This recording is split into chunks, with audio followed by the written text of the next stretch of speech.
来看台中有一个查甫人，因为车祸送病院，所发现到有心梗塌，赶紧伫咧心脏斗经啊，才救一条命。医师表示，这个病人食薰食20档啊，嘛，互伊心梗塌的风险较增加。 食薰会互心梗塌的风险增加。台中一个47岁姓区的男性，进前赛车上班的时阵，伫路林发生车祸，紧急送病院了后，发现除了侧胸甲破皮，心电图也有异常。医师检查才发现，倒边冠状动脉主要的血路全部塌掉了，才致使心梗塌。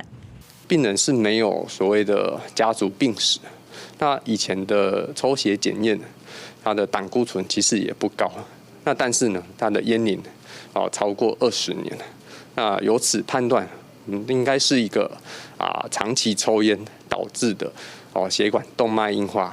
医师赶紧甲手术装假啊，甲血路经互开，才总算甲伊的命救回来。这个男性也表示，家己食薰已经超过20档，迄天感觉胸坎杂杂，头晕目暗，就安尼昏去。测过来才知影是心梗塌。根据卫福部2023年的统计资料，台湾人心脏疾病是10大死因的第2名，最近死亡率是愈来愈悬，有80%心梗塌的男性拢有食薰的习惯，其中36%急性心梗塌的患者，伫咧治疗了后，要是无解薰。我是有感觉啊，还是讲，按有这种死啊，就承受着吃，我几个病啊，叫来吃，怎么无爱？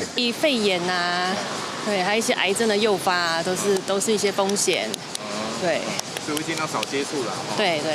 卫福部的资料显示，有食薰的民众心梗塌的几率比无食薰的人搁加2到7倍，显示食薰就是心梗塌的危险因子之一。医师呼吁除了加运动、生活正常，透过解薰也是找门诊，才会当互风险降低。记者综合报道。